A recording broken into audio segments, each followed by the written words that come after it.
آج پھر ہم آپ کی خدمت میں حضرت مولانا قاری حنیف رحمت اللہ علیہ کی ایک بیان، جس میں حضرت نے جمعے کی فضیلت کو بیان فرمایا اور یہ بھی بیان فرمایا کہ جمعے کا دن ہوگا جب یہ ساری کائنات توڑ پھوڑ دی جائے گی اور زمین آسمان سب ٹوٹ پھوٹ کر ریزہ ریزہ ہو جائے گا۔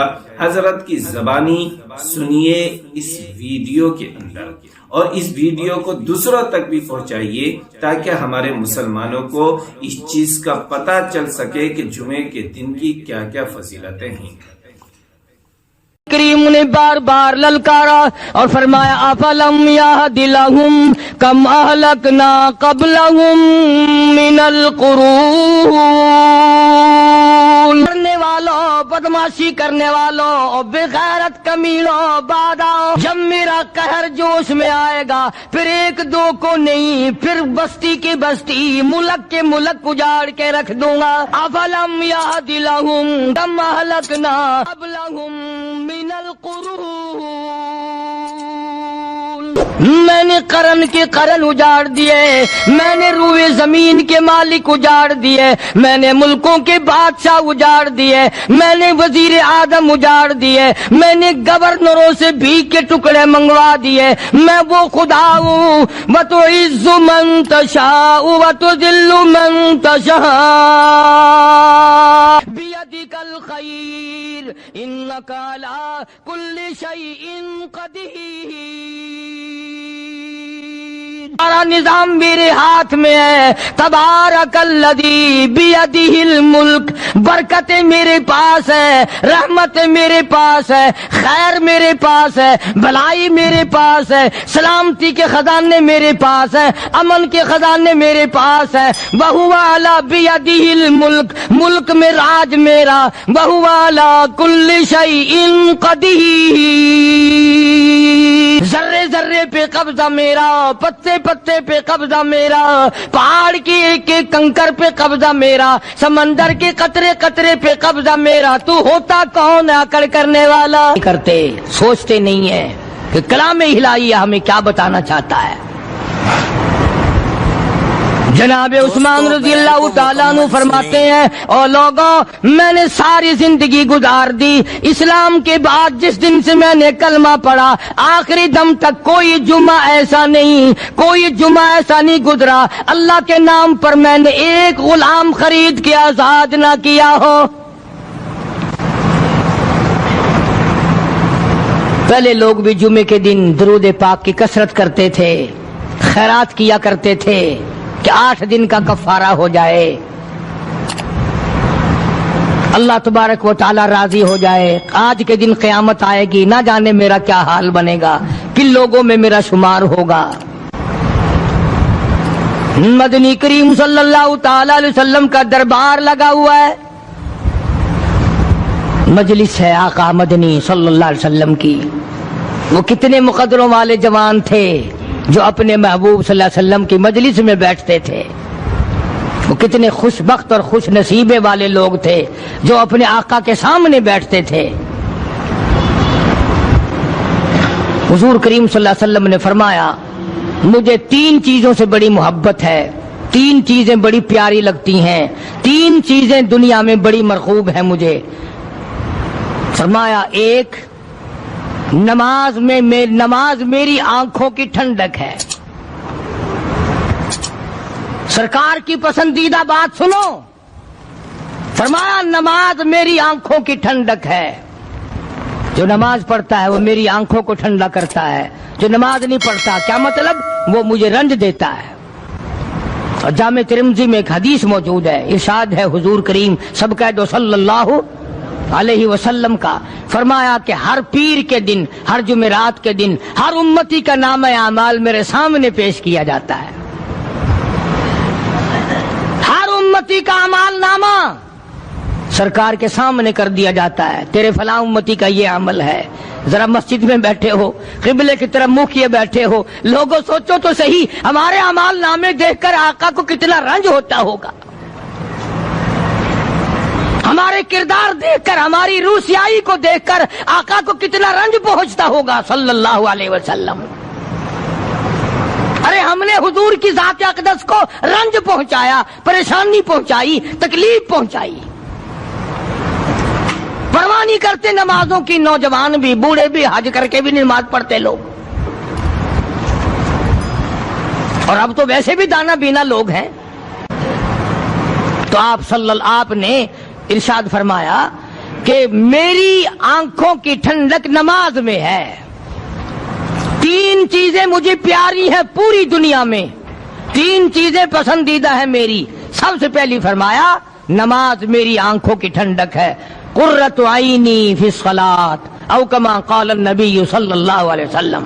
فرمایا جس آدمی، جس امتی کا یہ دل کرے کہ میں نبی کی آنکھ ٹھنڈی ہو، اسے چاہیے کہ نماز پابندی سے پڑھے۔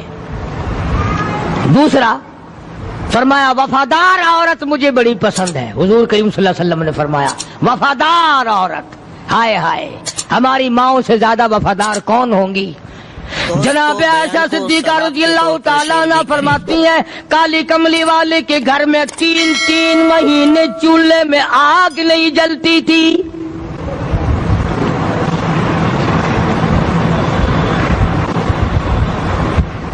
دوسروں کے واسطے ہے سیم و زر و گوہر، اور اپنا یہ حال ہے کہ چولہا ہے بجھا ہوا۔ جناب عائشہ صدیقہ رضی اللہ تعالیٰ عنہ فرماتی ہیں ہمیں 24 گھنٹے میں ایک پانی کا پیالہ اور ایک کھجور کا دانہ ملا کرتا تھا۔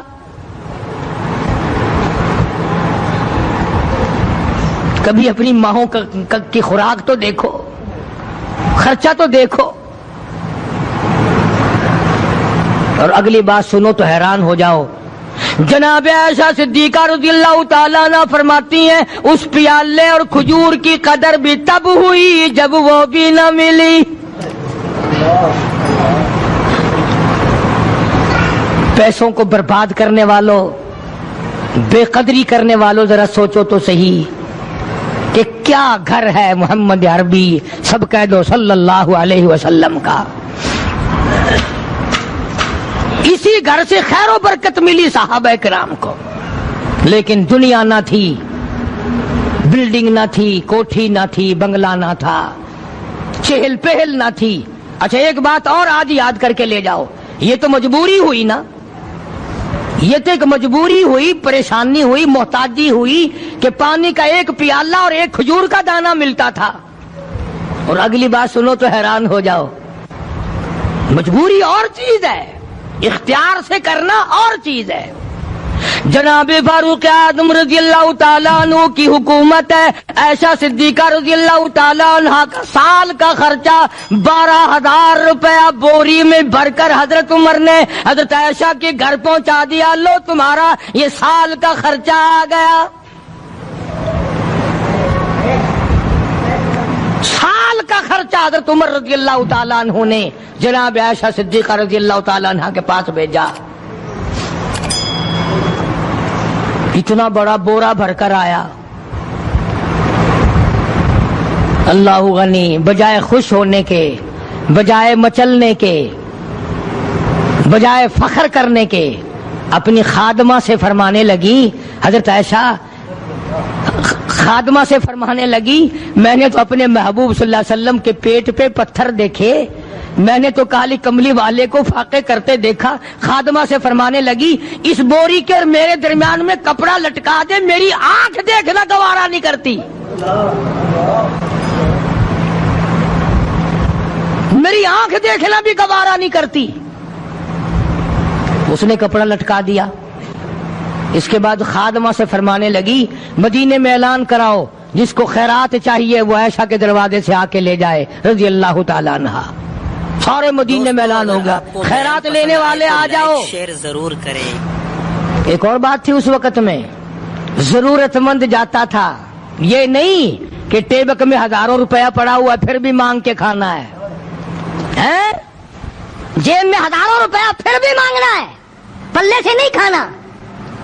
کہ جتنے بھیک مانگے ہیں نا، بھیک مانگنے والے 1 کروڑ روپیہ دے دو انشاءاللہ شام کو پھر بھی مانگے گا، اس کے مقدر میں بھیک مانگنا ہے۔ اسے فرمانے لگی کچھ نہیں ہے، وہ خادمہ کہنے لگی کچھ نہیں ہے. اب وہ خادمہ کہنے لگی کہ اگر ایک ٹکے کا گوشت منگوا لیتی تو تم بھی اپنا روزہ کھول لیتی گوشت سے, میں بھی کھا لیتی. کیا جواب دیا اما عائشہ صدیقہ رضی اللہ تعالی عنہا نے؟ فرمانے لگی اب تانا دینے سے کیا فائدہ, تو نے اس وقت یاد کیوں نہیں دلایا؟ اس لیے میں نے یہ واقعہ سنا دیا کہ پہلی بار سن کر کے تو آپ لوگوں کے دل میں بھی یہ بات آئی ہے نا کہ جی مجبوری ہے, چوری تو وہ کرنے سے رہی بیچاری. پریشانی جو ہوئی, غربت جو ہوئی, تنگی جو ہوئی, چلو پانی کا پیالے پہ گزر کیا. اور نہیں, یہ حضرات اختیاری بھی فاقہ کرتے تھے. اب 12,000 آیا اور افطار کرنے کے لیے چھچوا رہے, کھجور بھی نہیں. اور ہم تو خدا جانے کب کب تک کا انتظام سوچتے ہیں, پوتے پوتیوں تک کا انتظام جب تک نہ کر لیں اور اولاد در اولاد تک کا انتظام نہ کر دیں اس وقت تک ہماری تسلی تو ہوتی نہیں. اسی کو مجذوب نے بڑے عجیب طریقے سے سمجھایا, کہتا ہے کہ آنے والی کس سے ٹالی جائے گی, آنے والی کس سے ٹالی جائے گی, اور جان ٹھہری جانے والی جائے گی, روح رگ رگ سے نکالی جائے گی, تجھ پہ ایک دن خاک ڈالی جائے گی. تیرے رشتہ دار عزیز اقربا دھڑا دھڑ مٹی پھینک کے ایسے آئیں گے گویا تجھے پہچانتے بھی نہیں. بڑی بڑی عجیب باتیں کہی مجذوب علیہ رحمت نے. اللہ کی رحمت نازل ہو اس کی قبر مبارک پہ, آمین کہو.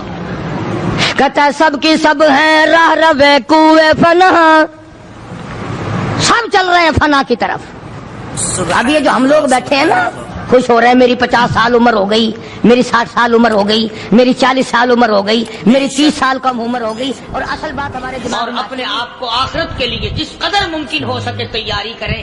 آج کل بڑی رات ہے, سویرے اٹھو, کم سے کم صبح و شام ہر آدمی ایک تسبیح درود شریف کی, ایک تسبیح استغفار کی, اور ایک تسبیح تیسرے کلمے کی. یہ تو کم سے کم ہو ہی جائے. بکواس کرتے سو جاتے ہیں, بکواس کرتے اٹھ جاتے ہیں. بھلا ہے کوئی زندگی کا معاملہ؟ اللہ سے معافی مانگتا سو جا اور معافی مانگتا اٹھ جا, خدا کی قسم اللہ کا دریائے کرم جوش میں آئے گا. تو یہ ساری چیزیں میں نے اس کے لیے عرض کی. تو وقت پورا کرنے والا حساب نہیں کہ نہ جانے کس کو توبہ کی توفیق ہو جائے. کم سے کم ان 3 تسبیحوں کو ہر مرد عورت لازمی پکڑ لے. ایک تسبیح درود شریف کی, ایک تسبیح سبحان اللہ والحمدللہ ولا الہ الا اللہ واللہ اکبر ولا حول ولا قوت الا باللہ العلی العظیم, اور ایک تسبیح استغفر اللہ الذی لا الہ الا هو الحی القیوم واتوب الیہ, یا استغفر اللہ ربی من کل ذنب واتوب الیہ. اور ایک تسبیح درود شریف کی اللہم صلی علی سیدنا مولانا محمد وعلی آل سیدنا مولانا محمد مبارک وسلم وصلی علیہ. جب ایک مرتبہ درود بندہ پڑھے گا 10 بار اللہ کی رحمت آئے گی, 10 گناہ معاف ہوں گے, 10 درجے بلند ہوں گے, 10 خطائیں معاف کر دی جائیں گی. تو کتنا بڑا اجر ہے. خصوصاً بوڑھوں کو چاہیے کہ وہ گپوں میں اپنا وقت خراب نہ کریں. خدا کی قسم قبر میں جانے کے بعد تجھے ایک سانس کی مہلت نہ ملے. پر مجھے اس بات کا افسوس ہے کہ آپ لوگ پورا مضمون سننے کی کوشش نہیں کرتے, بلکہ بعض لوگ بالکل اخیر میں سر سے, ایک ہے جمعے کی فضیلت حاصل کرنا, ایک ہے جمعہ پڑھنا, ایک ہے سیرو لہاونا. اس میں بڑا فرق ہے. ایک ہے سر سے اتارنا اور ایک ہے اس کی فضیلت کا حاصل کرنا. حدیث پاک میں آتا ہے کہ جمعے کے دن فرشتے دروازے پہ کھڑے ہو کر کے حاضری لگاتے ہیں. ہاں, اللہ صاحب مل کی ٹیکسٹائل مل کی حاضری کا تو پتا ہے, مسجد کی حاضری کا کوئی پتا نہیں. اگر دیر ہو جائے تو وہ گیٹ کیپر واپسی کر سکتا ہے, اگر دیر میں آیا تو یہ فرشتہ نہیں کہتا, لانتی ہوا پیچھے سے. بہت مدت کی بات ہے, علامہ یوسف بن نور رحمۃ اللہ علیہ زندہ تھے, میں کراچی تھا, تو حضرت نے مجھے فرمایا کہ جمعہ ہمارے یہاں پڑھا دو. اب کے بیوی والی وہ جمعہ پڑھاتا تھا ان دنوں میں. تو میں جب گیا تو ہم ایک چھوٹے سے دروازے سے داخل ہونے لگے. ایک پٹھان کہنے لگا پرلے دروازے سے چلو, میں بھی ادھر سے جاتا ہوں. میں نے کہا کیوں؟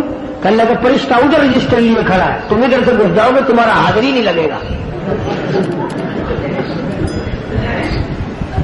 وہ کہنے لگا فرشتہ بڑے گیٹ پہ کھڑا ہے, ادھر چلو. تو کم سے کم اس پٹھان کا تو یہ عقیدہ ہے کہ فرشتہ کھڑا ہے، اور تمہارا خیال یہ ہے کہ جمعے کے دن نہ فرشتہ ہے نہ خدا ہے، کوئی بھی نہیں ہے۔ اس لیے سیرت النبی صلی اللہ علیہ وسلم کا عنوان شروع ہوگا، وقتی آؤ پورا مضمون سنو تاکہ لطف آئے، دل و دماغ بنے۔ اور عقیدہ میں نے تمہیں بتا دیا، لا الہ الا اللہ، خدا کے سوا الہ کوئی نہیں، مشکل کشا کوئی نہیں، پیدا کرنے والا کوئی نہیں، فصل میں، دکان میں، کارخانے میں اس کے سوا برکت دینے والا کوئی نہیں۔ اور یہ بات بتائی کس نے؟ محمد الرسول اللہ صلی اللہ علیہ وسلم، ہمارے نبی حضرت محمد الرسول اللہ صلی اللہ علیہ وسلم نے ہمیں یہ بات بتائی، خدا کے بعد خدا کوئی نہیں، مصطفیٰ کے بعد نبی کوئی نہیں، حضور صلی اللہ علیہ وسلم کے بعد کوئی کسی قسم کا جو نبوت کا دعویٰ کرے وہ کافر ہے، دجال ہے، بے ایمان ہے، وہ خنزیر سے بدتر ہے جو میرے آقا کے ختم نبوت کے تاج کو ہاتھ لگائے گا۔ فرمایا لہم قلوب لا یفقہون بہا، اللہ پاک جل شانہ فرماتے ہیں جس کا دل قرآن کریم سمجھنے کا عادی نہیں، لہم قلوب لا یفقہون بہا، جس کا دل قرآن سمجھنے کے لیے تیار نہیں، وَلَهُمْ أَعْيُنٌ لَا يُبْصِرُونَ بِهَا، جس کا کان اللہ کا قرآن سننے کے لیے تیار نہیں، أَمْ لَهُمْ آذَانٌ لَا يَسْمَعُونَ بِهَا، ام لہم آذان یسمعون بہا، جس کا کان خدا کا قرآن سننے کو تیار نہیں۔ خدائی فیصلہ سنو، اللہ کے قرآن کا فیصلہ سنو، اللہ کے کلام کا فیصلہ سنو۔ جس کا کان میرا کلام سننے کے لیے تیار نہیں، جس کو میرا قرآن سن کے مزہ نہیں آتا، جس کو میرا کلام سن کے حلاوت نہیں آتی، جس کو میرا کلام سن کے لذت نہیں آتی، جس کی روح تازی نہیں ہوتی، جس کو لطف نہیں آتا، جس کو کیف نہیں آتا، جس کو سرور نہیں آتا، جو میرا قرآن سننے کو تیار نہیں، جو میرا قرآن آنکھوں سے دیکھنے کو تیار نہیں، جو میرا قرآن سننے سمجھنے کے لیے تیار نہیں، آؤ پھر خدائی فیصلہ سنو۔ فرمایا اولئک کالانعام،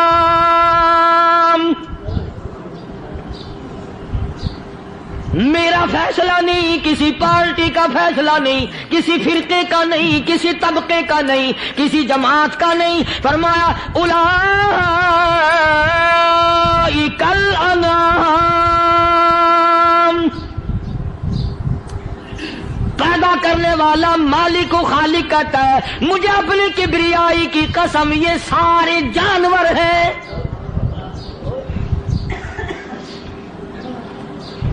یہ سارے کے سارے جانور ہیں، یہ درندے ہیں جو ایک دوسرے کو چیر پاڑ کر کھاتے ہیں، یہ درندے ہیں جو ایک دوسرے کا خون پیتے ہیں۔ فرمایا بل ہم اضل، جانوروں سے بھی بدتر۔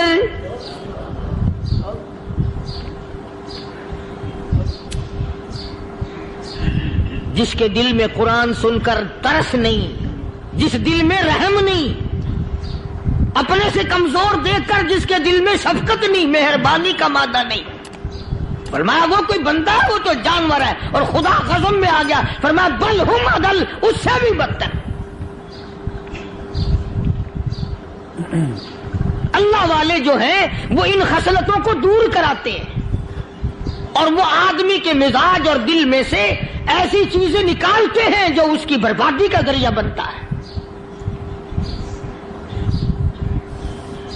دل کی بیماریوں کا کسی کو فکر نہیں، بخار ہو جائے آپ چڑھ جائے آپ کو پتہ چل جاتا ہے، نزلہ ہو جائے آپ کو پتہ چل جاتا ہے، کھانسی ہو جائے پتہ چل جاتا ہے، دل کی بیماریوں کا کیا پتہ چلے؟ صحابہ اکرام رضوان اللہ تعالی علیہ مجمعین کی جماعت کے اللہ پاک کے محبوب حضرت محمد الرسول اللہ صلی اللہ تعالی علیہ وسلم نے دلوں کی صفائی کی۔ پہلے لوگ جھونپڑیوں میں کچے کوٹھوں میں رہتے تھے، نہ اتنی صفائی تھی نہ اتنی ترقی تھی۔ آج برتنوں کی صفائی دیکھو، کپڑوں کی صفائی دیکھو، مکان کی صفائی دیکھو، رات دن بس اسی دھندے میں لگے ہوئے، سارا دن برتن دھونے سے فرصت نہیں،